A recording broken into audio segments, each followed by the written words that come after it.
Coucou les loups, j'espère que vous allez bien. Moi ça va super bien dans mon peignoir Harry Potter et la guerre du maraudeur. J'aime trop ce peignoir. Bref, j'avais la flemme de m'habiller, de me coiffer, donc je me suis dit on s'en fout. Après une semaine d'absence, je vous reviens pour vous faire un petit tag de 19 questions. J'espère que ça vous plaira et que vous ne serez pas perturbés par ma sale gueule. Bref, on va commencer tout de suite, je crois que c'est mieux. Donc, première question. Pour toi, combien de livres, c'est trop dans une saga? Donc, comment vous dire, moi, les sagas que j'adore, parce que tout le monde ont beaucoup de livres. Donc, Harry Potter, on a 7. Mental Instrument, on a plus de 15. Épée de vérité, on a plus de 15. Donc, je pense que vous avez mon avis. J'aime les grandes sagas. Après, je peux comprendre que c'est difficile de commencer une saga quand on prend en cours de route. Alors, moi, pour ma part, j'ai commencé l'Épée de vérité en 2011. Il y a quasiment tous les tomes qui étaient sortis. Après, il y a eu la dernière trilogie et tout ça en plus. Mais bah, j'ai lu au fur et à mesure. Il y a encore 2 livres que je n'ai toujours pas. Pas la trilogie, de la saga principale. Plus un préquel que je n'ai pas encore. Mais voilà. Mais j'aime ça. Il faut lire au fur et à mesure. Il ne faut pas se mettre une pression. On s'en fout. Si vous avez, dans 10 ans, vous finissez la saga, il y a personne qui va vous dire oh mon Dieu, t'as pas encore lu tout ça? Bah non, je suis en train de le lire. Point. Donc voilà. Moi, je suis d'ailleurs en train de tout relire les Mortal Instruments parce qu'il y a plein de filles que j'adore, avec qui je lis ça, qui voulaient découvrir. Et bah, j'adore ces livres, donc je suis trop contente de faire une relecture avec elle. En anglais en plus, parce que les débuts, je les ai lus en français et pas en anglais, donc c'est cool de tout découvrir en anglais. Mais ouais, donc du coup, je dirais 20 pour dire un nombre, mais tant que ça apporte quelque chose, je trouve que c'est bon. Bah, je voyais Mortal Instruments, chaque livre apporte quelque chose parce qu'il y a de nouveaux personnages comme ça, mais dans chaque saga, on a des réponses pour des fois un siècle plus tôt. À la fin, on va avoir une réponse pour quelque chose qui s'est passé dans un siècle plus tôt au niveau de la chronologie. Donc, par exemple, on va avoir des réponses dans Dark Artifices, de choses dans Infernal Devices. C'est ça. En fait, on se rend pas compte au début. Moi, j'aimais juste l'univers et tout ça. C'était simple à lire, c'était voilà. Donc, je dirais au début, bah, on voit ça. Je dirais la première trilogie plus Infernal Devices, il y a plein d'éléments nouveaux et tout ça. Quand on arrive dans la deuxième trilogie, les choses commencent un peu à se mixer. Dans Dark Artifices, il y a tout qui réunit un peu tout. C'est grandiose. J'aime tellement cette trilogie. Mais bon, voilà. La question c'était combien de livres c'est trop pour une saga. Tant que ça apporte quelque chose, moi ça me va. Donc voilà. Que ressentez-vous envers les cliffhangers? La question qui tue. Si vous ne savez pas ce que c'est un cliffhanger, c'est quand une fin de livre nous laisse sur un gros suspense. Il y a une grosse action qui se passe et après, bah, c'est fini. Il faut attendre un an, voire plus, pour avoir la suite. Voilà. Qu'est-ce que j'en pense? Je déteste ça. C'est horrible. C'est horrible quand je vois par exemple Lord of Shadows qui se finit, mais d'une manière tellement horrible. Il a fallu un an pour attendre celui-là qui reprend assez vite là où l'action s'est posée pour avoir des réponses. Mais voilà. Wicked King, la suite, le 3e Queen of Nothing sort le mois prochain. Mais cette fin, t'as envie de tuer tout l'univers pour savoir pourquoi. Mais bon, voilà. Mais ça nous énerve sur le moment. On a trop envie d'avoir la suite. On est énervé contre l'auteur. Pourquoi tu nous fais subir ça? C'est pas possible. Mais au final, si ça n'était pas là, on ronchonnerait parce que c'est mou et puis que. Ben, il n'y a aucun intérêt de lire un 3e tome s'il n'y a pas le petit truc qui tient la flamme éveillée. Chaque fois qu'on voit ce livre dans notre bibliothèque, on dit oh, pourquoi? Je veux la suite. En tout cas, moi, c'est ça que ça me fait. Je suis un petit peu hypersensible, hyper émotionnelle pour un peu tout. Donc voilà. Je sais pas vous, mais voilà. Mais je pense qu'on a tous le même rapport avec les cliffhangers. Sinon, question 3. Hardback ou paperback? Donc, pour le côté pratique, je dirais paperback parce que franchement, quand vous avez ça, vous devez transporter, c'est déjà lourd. Et en plus, quand vous voulez le lire, ça ne s'ouvre pas comme il faut. Ça l'abîme, c'est juste une horreur. Donc clairement, pour lire, c'est plus simple un paperback. Mais c'est tellement beau. Regardez, maintenant, je prends toujours l'exemple de Binding. Il est tellement beau que je le mets en naked cover, donc c'est-à-dire sans la jaquette par-dessus. Et quand on voit la dust jaquette, donc la jaquette poussière, hein, littéralement, elle est déjà magnifique. Je sais jamais lequel mettre parce que j'aime tellement les deux. Mais voilà. C'est l'impression d'avoir 2 livres en un, en fait. J'aime beaucoup les hardbacks pour ça. Mais bon, pas tout avoir. Donc je suis partagée pour le côté pratique, le côté beauté. Après, il y a des très beaux paperbacks. Hein. Moi, je vois par exemple les Rick Riordan, donc Percy Jackson et compagnie. J'adore. Hein. Ils ont un petit signe pour montrer la saga. Ils sont métallisés, on voit peut-être pas bien là, mais je les aime trop. Ils sont trop beaux. Sinon, mon livre favori. Comment choisir un livre favori quand on a plus de 500 livres, presque 600 même. Choisir déjà un livre favori dans une saga, c'est difficile. Alors, dans toute ma bibliothèque. Déjà, par exemple, j'adore Harry Potter plus que tout au monde, mais par contre, est-ce que un livre d'Harry Potter est mieux que un livre que j'ai dans toute ma bibliothèque? Non, je pense pas. Donc moi, quand je demande mon livre favori, j'ai presque envie de donner un one-shot parce qu'une saga, c'est un ensemble. Si je dois donner un one-shot, et je viens de me rendre compte qu'il est derrière mon téléphone, donc je vais pas pouvoir le montrer, mais je l'ai lu dernièrement, c'est The Night Circus, qui a été un vrai coup de cœur. C'est poétique, c'est sombre et beau, je ne sais pas, hier ça m'a passé dans la tête, j'ai eu une définition parfaite et je m'en rappelle plus. Ouais, mais c'est vrai que c'était un très très beau moment de lecture. Donc je mettrai Night Circus, qui est un de mes livres, qui est devenu un de mes livres favoris, clairement. Mais autrement, en one shot, Priory of the Orange Tree est juste très très très bien aussi, même si j'ai un problème de timeline avec ce livre, mais j'adore l'histoire. Ouais.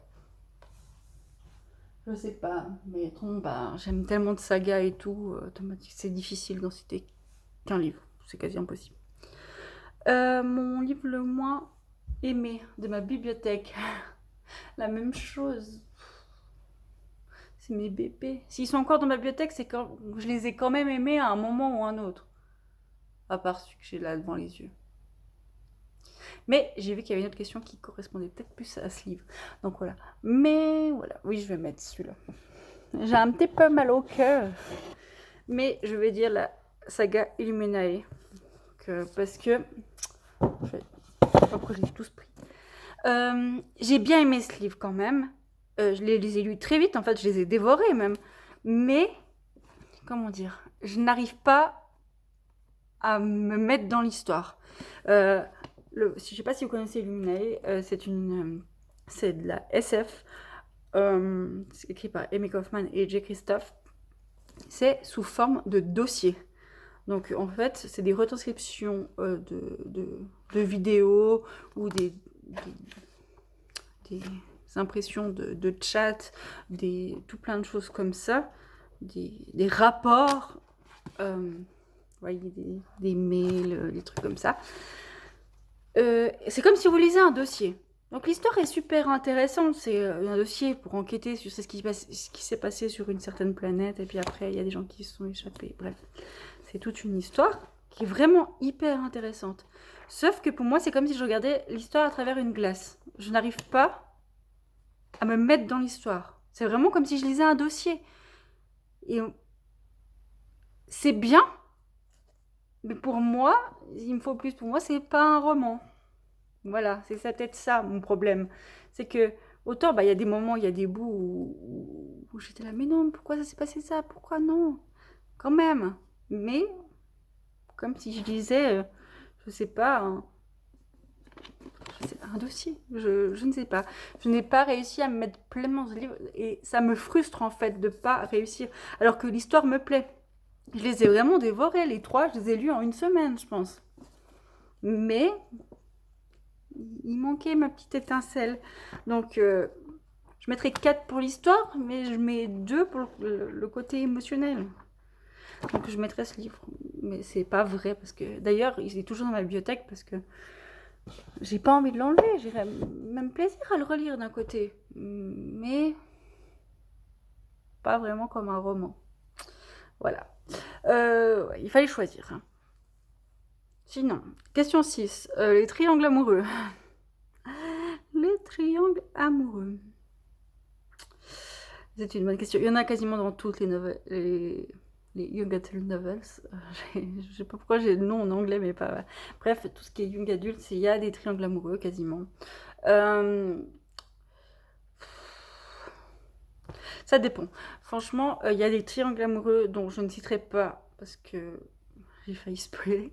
Je me suis rattrapée dans mon esprit avant de dire de la merde. Mais il y a un triangle amoureux que je déteste, vraiment, parce que je trouve que le triangle amoureux va trop loin.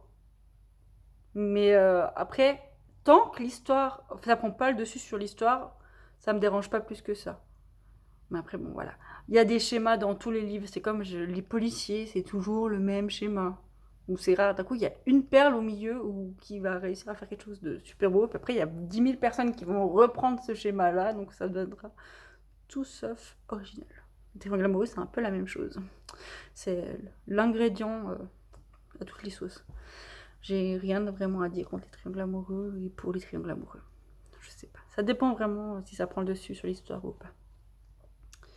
Sinon, j'écris les questions en anglais, pourquoi le livre le plus récent que je n'ai pas fini. En fait, j'essaye toujours de finir mes livres. C'est rare, même quand j'aime pas trop, j'essaye de finir pour voir si ça change au fil de la lecture. Il y a un livre que je n'ai pas fini et que j'ai dit que j'avais fini une fois pour un challenge. Donc si vous voyez cette vidéo, je suis désolée. Mais je l'ai sorti parce qu'il était au fond d'un carton à vendre, hein, clairement. Je ne veux pas lire ce livre. C'est Les Outrepasseurs, tome 1 de Cindy Van Wilder. Je n'ai pas du tout aimé ce livre. Je pense que j'ai lu un tiers. Je vais pas mentir, j'ai lu un tiers. J'étais pas bien. Pour moi, c'était malaisant, bizarre. Je sais pas, il y a quelque chose dans ce livre qui m'a vraiment pas passé. Et j'ai discuté avec une seule personne qui avait le même avis que moi là-dessus. Et tous les autres, il y en a plein qui adorent. Alors moi, je l'avais acheté au salon du livre parce qu'il est vraiment trop beau. Mais je ne peux pas. En plus, c'est quasiment que des flashbacks, en tout cas le tome 1. Et je sais pas. Je peux même pas vous dire pourquoi, parce que j'ai pas envie de spoiler quoi ça. Bon, on me dirait sur un tiers du livre, je vais pas spoiler grand chose. Mais l'attitude même des parents envers leurs enfants, ou je sais pas. Autant ça me choque moins de lire de Hannibal Lecter que de lire ça. Je sais pas pourquoi. Émotionnellement, avec moi, ça passe pas. Bref, c'est clairement celui que je crois que c'est un des seuls livres que je n'ai pas fini dans ma bibliothèque. Clairement. Tous les autres, même ceux que j'aime moins. Ouais. Bref. Question 8. Le livre que je suis en train de lire maintenant. Bid My Soul Farewell de Bess Revis, le deuxième tome de Give the Dark My Love. J'en suis pas là parce que je le lis sur la liseuse là parce que j'avais la flemme de le lire. Je sais plus du tout où on est, mais ouais, il me reste pas grand chose. Il me reste, je pense, il me reste moins de 100 pages. Donc voilà. J'aime beaucoup. C'est de la nécromancie. C'est pas fait pour le mois d'octobre. C'est vraiment sympa. Mais c'est plus la nécromancie, tout se passe autour de l'âme, vraiment, plus que juste relever des morts. C'est un peu plus profond, même si c'est des petits livres et que c'est pas forcément le plus élaboré possible. C'est sympa. J'aime beaucoup et en tout cas, j'arrive pas à les lâcher. Le premier, je l'ai lu à une vitesse et le deuxième, j'arrive pas à le lâcher non plus. Dès que je mets dedans, parce que ces temps, j'ai tellement de sources extérieures que je lis pas beaucoup. Mais voilà. Mais mon but, c'est de le finir aujourd'hui. Donc, je vais me dépêcher de tourner cette vidéo aussi parce que voilà. Sinon, fini la première page de questions. 9. Le dernier livre que vous avez recommandé. Ah, oui, je sais. Letters to the Lost de Brigitte Kemmerer, qui a été un coup de cœur. J'aime beaucoup trop cet auteur, j'aime beaucoup trop ce livre. Et le deuxième livre est encore meilleur. Je l'ai recommandé, mais en français. Il s'appelle PS Tu me manques. Si vous avez peut-être déjà vu passer, la couverture est trop belle en français en plus. Plus belle qu'en anglais. Mais voilà. Je l'ai recommandé à une amie parce que, je sais pas, quand je l'ai lu, je me suis dit tout de suite, je suis sûre que ça lui plairait. Et en plus, elle s'est remise à lire beaucoup et elle a vraiment adoré. Et elle s'est réjouie de lire le deuxième aussi. Donc, elle l'a lu en français. Mais voilà, c'est celui-là. Et je vous le recommande aussi parce que c'est un chef-d'œuvre. J'aime trop. C'est l'histoire en fait de Juliette qui a perdu sa maman. Et en fait, elle va écrire des lettres à sa maman, elle va les déposer sur sa tombe. Et il y a un jeune délinquant qui doit faire des travaux d'intérêt, qui travaille au cimetière. Et il trouve ces lettres, et en fait, il la lit, et il répond à cette jeune fille sur la lettre. Et au début, elle est outrée que quelqu'un ose lire les lettres qu'elle a mis à sa mère et tout ça. Et il commence à faire une correspondance. Au début par lettre, après par email, parce que c'est quand même beaucoup plus pratique que d'aller sous la pluie sur un cimetière, dans un cimetière. Mais voilà. Et en fait, ils se connaissent. Ouais, bref, c'est une histoire un peu d'adolescent, mais c'est vraiment profond. C'est écrit, mais d'une manière. Voilà. Ça peut paraître très simple comme histoire et très cliché, maintenant que j'essaye de le dire, mais c'est tellement bien écrit, tellement beau. C'est trop bien. Et le deuxième est encore tellement bien. Les deux personnages là sont toujours dans les environs, mais ils traitent d'un autre personnage qui est aussi dans le premier. Je vous le recommande très fort. PS Tu m'as manque ou Letters to the Lost. 10e. Le livre le plus vieux que vous avez lu par date de publication. Non mais j'ai écrit en anglais, je suis désolée, je galère. Clairement, on va pas se mentir, c'est Retiring Age de Emily Brontë. Je sais pas exactement quelle date, mais c'est 18e siècle. Je sais pas, je vais mettre 3 heures à chercher. Ah non, 19e. 19e siècle. Donc voilà, c'est clairement celui-là dans le publication order. Ordre de publication. C'est le plus vieux que j'ai lu et je l'ai lu le mois passé. Le livre le plus nouveau que vous avez lu, au niveau aussi des dates de publication. Ah bah celui-là, parce qu'il est sorti le mois passé. Donc clairement, c'est celui-là.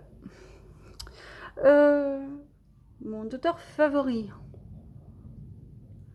Alors, auteur favori, c'est difficile. Par exemple, J.K. Rowling, j'aime Harry Potter plus que toute mon âme, sauf que je n'aime que Harry Potter d'elle. Donc je ne vais pas la traiter, lui dire c'est mon auteur favori. Il faut avoir lu, je pense, au moins 3 livres d'une auteure. Bon, soyons clairs, je sais pas pourquoi je cherche loin. Clairement, Cassandra Clare, c'est une de mes auteurs favoris. Même si, encore une fois, c'est dans le même univers. Mais...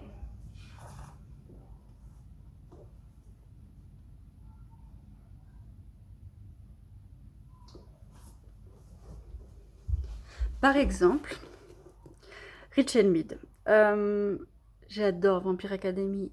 J'adore, c'est une de mes sagas préférées. Elle a écrit par exemple un livre qui s'appelle Soundless, qui est hyper poétique, qui est tiré de légendes chinoises. J'aime beaucoup trop ce livre d'ailleurs. En fait, j'aime tous les livres qu'elle a écrits que j'ai lus d'elle. Le livre que je vous parlais avant, qui est un de mes livres favoris, qui est...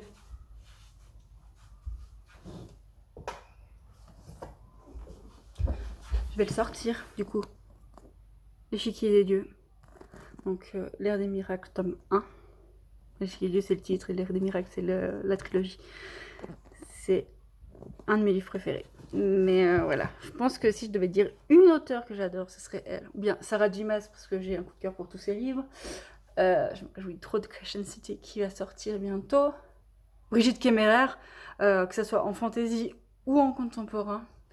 Je peux pas. Je suis incapable de citer qu'un auteur, mais voilà, vous avez une petite palette. C'est les auteurs dont je parle le plus souvent. Rachel Mead pas, parce que ça fait longtemps que j'en ai pas lu, mais... Oh, pardon. Je vais relire Vampire Academy parce que j'ai acheté le coffret en VO et c'est clairement un truc que je vais lire très rapidement. Je vais dire fréquemment. Je suis fatiguée.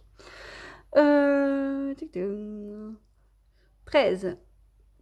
Est-ce que je préfère acheter ou emprunter? Acheter. Clairement. J'en emprunte jamais. Je ne vais jamais à la bibliothèque. J'ai une carte que j'avais faite et je l'ai faite parce que je devais aller chercher un livre pour ma soeur parce qu'elle n'avait pas le temps de passer, donc j'ai fait une carte à la bibliothèque. Donc voilà. Mais d'ailleurs, j'ai vu dans la médiathèque en fait de ma ville, il y a des livres en VO, une nouvelle parution de young adulte, et je suis hyper choquée. Donc je me dis que des fois, ça pourrait être sympa d'aller faire un tour. Mais j'aime... Des fois, je change d'avis, j'ai juste envie de lire tel livre et puis pas ça, et puis ça me saoule de... Je je sais pas, j'aime pas, je crois que c'est psychologique. Quand j'emprunte un livre à la bibliothèque, vu que ça veut dire que je dois le lire rapidement pour aller le rendre, j'ai plus envie de lire. Donc non, acheter. Un livre que vous n'avez pas aimé, que tout le monde semble adorer. Je vais de nouveau me faire taper dessus, évidemment. Red Rising de Pierce Bone. Ce livre. Franchement, je me suis forcée à le finir. Mais en même temps, la fin m'a donné envie de lire le deuxième. Mais la même chose, j'ai aucune attache émotionnelle à ces personnages. J'ai pas... Le début, ça commençait encore assez bien. Et après, le personnage principal, je trouve qu'il est devenu insensible. Et je sais pas, ça a cassé le lien. Et puis après, il y a d'autres personnages qui sont sympas, mais ça me fait pas vibrer. Il me fait pas vibrer. Moi, je marche à l'émotion. Ça m'a pas fait vibrer. Mais l'histoire est intéressante. C'est bien... C'est de la science-fiction. Ouais. Non, c'est même pas de la dystopie, c'est vraiment de la science-fiction, en fait. Je sais pas. Bref, l'histoire est intéressante, mais pas d'attache émotionnelle pour moi. Mais voilà. Je l'ai toujours dans ma bibliothèque parce que j'ai les 3 premiers et que j'ai vraiment envie de savoir comment ça a évolué. Donc je me dis, est-ce que je vais lire le 2e tome? Et peut-être, alors ça peut tout à fait être un truc qui arrive. Je vais lire le 2e tome, je vais l'adorer, et je vais relire le 1er tome et je vais l'adorer. Donc c'est pour ça que je laisse encore une chance à Red Rising et qu'il est toujours dans ma bibliothèque parce que j'ai les 3 premiers. Ça pourrait être sympa, peut-être une fois dans une LC ou un truc comme ça, de le relire. Franchement, j'aurais pas de courage de le lire toute seule, mais dans une LC, pourquoi pas. Est-ce que vous... Oui, bon alors ça. Marque-page ou corner les pages? Marque-page. Je ne corne jamais les pages de mes livres. C'est à peine si les magazines, ça me paraît... Des fois, quand il y a les magazines d'habits ou comme ça, puis on me dit « Ah, corne les pages, des trucs que t'aimes bien. » Là, je suis là. J'ai juste envie de mettre des marque-pages. C'est pas naturel pour moi. Un livre que vous allez toujours relire. Ah bah évidemment. Parce que c'est vraiment... Je pense que c'est le livre que tout le monde va relire. Bon, ceux qui aiment en fait. Mais... Voilà. Harry Potter, clairement, que ce soit l'un ou l'autre, ça sera toujours une lecture doudou, je pense. En tout cas, ce genre de truc. Les montagnes instruments, c'est assez proche aussi, je pense, d'une lecture doudou que j'aimerais relire et relire. Puis Vampire Academy, je pense que je les ai déjà lus 3 fois aussi. Donc voilà. Mais voilà. Ça va être la merde à ranger tout ça. Oh, c'est fini là. Oh, il reste plus beaucoup de questions. Il reste 3. 17. Can you read... Oh, ouais, j'ai écrit des trucs en anglais, je suis vraiment débile. Est-ce que vous pouvez lire en écoutant de la musique? Alors ça dépend. À la maison, non. Parce qu'en fait, à la maison, je vais mettre la musique toute calme et tout. Donc, avec ou sans parole, ça va me saouler. Alors des fois, ce que je fais, c'est que je vais sur YouTube, puis je tape, j'ai un truc où c'est un feu. En fait, on voit une cheminée, et puis il y a les craquements de la cheminée. Et ça, j'aime bien, pour lire. Mais autrement, la musique, j'ai de la peine. Et autrement, quand je suis dans le train, j'aime bien. Mais par contre, c'est dans les oreilles, et c'est beaucoup plus fort. En fait, j'ai besoin d'écouter la musique très fort, si je peux me concentrer sur ma lecture. C'est comme si... J'ai un cerveau qui marche bizarrement. Mon cerveau, en général, pour me concentrer au maximum, il faut qu'il fasse 2 choses à la fois. C'est bizarre, je viens de vous dire. C'est juste, c'est comme ça. Je fais quelque chose, par exemple, je fais du crochet, il faut que je regarde la télé. Je fais mon puzzle, il faut que je regarde quelque chose, la télé. Je ne peux pas juste faire mon puzzle, j'arrive pas à me concentrer. Il faut bien que j'écoute la radio, ou il faut qu'il y ait un truc en fond, où autrement, mon cerveau va n'importe où, et puis je m'arrête, je ne peux pas. Et pour lire, c'est un peu la même chose. Mais il faut que ça soit fort. Je crois que je suis trop bizarre. En fait, si la musique est pas assez forte, je vais avoir les paroles dans ma tête. Donc en fait, ça va m'empêcher de lire, ça va faire conflit. Il faut que je mette de la musique bien fort, ou bien justement un craquement de feu ou un truc comme ça, que mon cerveau, ou une partie de mon cerveau sature là-dessus. Et puis après, je peux lire en toute sérénité. Voilà, c'est un peu bizarre. Et d'ailleurs, je vois à l'atelier, des fois, en fait, je parle tout le long et je fais mon truc. Je fais, mais comment t'avances? Je dis, mais en fait, si je parle pas, je n'arrive pas à avancer. C'est bizarre. Mon cerveau est très bizarre. C'est aussi un problème quand j'entends tous les bruits distinctement et que je peux suivre 3 discussions à la fois. C'est vraiment très très chiant. J'entends toujours des choses que je dois pas entendre. Donc ça m'a attiré pas mal de problèmes. Bref, la question était, est-ce que je peux lire avec de la musique seulement si elle est très forte. Voilà. Est-ce que tu préfères un point de vue ou des points de vue multiples? Alors, j'aime bien des deux. Parce qu'il y a des livres où, quand je les lis, je me dis ah, j'aimerais trop avoir le point de vue de ce personnage et tout, je suis dégoûtée. Puis d'autres fois, bah, ça me traverse même pas l'esprit. Et la même chose, des fois, je me dis c'est pourquoi on a le point de vue d'autres? Ça n'est pas intéressant. Donc, c'est un petit peu, ça dépend de l'histoire, ça dépend de la façon dont c'est écrit. Après, il y a des livres, par exemple, Mortal Instruments, où en fait, il y a, dans chaque chapitre, il n'y a pas un chapitre où il y a un point de vue, ou comme ça, par exemple, là, je suis en train de lire Give the Dark My Love, où il y a 2 personnages, et puis c'est en alternance. Hein. Des fois, il y a même 2 chapitres d'un, un chapitre de l'autre, mais c'est toujours en alternance, un chapitre par personnage. Et par exemple, dans Mortal Instruments, ben, il y a juste une petite séparation qui indique que c'est un autre point de vue. Là, ça se passe en même temps. Donc voilà. Et ça, j'aime beaucoup. Ou bien Shatterme, j'adore le fait qu'ils aient mis les points de vue de Warner et de Kenji. C'est trop, trop, trop, trop bien. Mais voilà. C'est tout. Sinon, est-ce que vous lisez... J'arrive plus à me lire. Ah, est-ce que vous lisez les livres en une fois ou en plusieurs jours? Alors, je lis jamais des livres en une fois. C'est très rare que je lise en un jour. Alors peut-être un petit truc et tout ça, puis même si je le lis en un jour, moi je fais tout le temps des pauses. Je peux pas lire, franchement, si je lis pendant 2 heures de suite, ça dépend. Si je suis en transport public et j'ai 2 heures de train, je vais lire pendant 2 heures de suite. Mais si je suis à la maison, il y a trop de trucs différents. Du coup, je vais recevoir un message, je vais regarder, après il y a quelqu'un qui m'appelle, puis machin, puis après je vais regarder un épisode de série, ou bien un truc YouTube, après je replonge dans mon livre, là, je vais filmer une vidéo, après je vais replonger dans mon livre. Je suis une girouette. Donc voilà. Là, je vais faire du crochet comme ça. Donc, voilà. Et c'était la 19e question. Donc voilà. 27 minutes de vidéo. Ouais, tout ça pour dire pas grand chose, mais c'est pas grave. J'espère que ça vous plaira. En tout cas, moi j'ai eu plaisir à le faire. Et puis n'hésitez pas à commenter, à venir sur mon Instagram. J'aime beaucoup parler et j'aime beaucoup parler avec vous aussi. Donc n'hésitez pas à venir. Sur ce, je vous souhaite une très très belle journée, une très belle soirée. Ciao ciao les autres.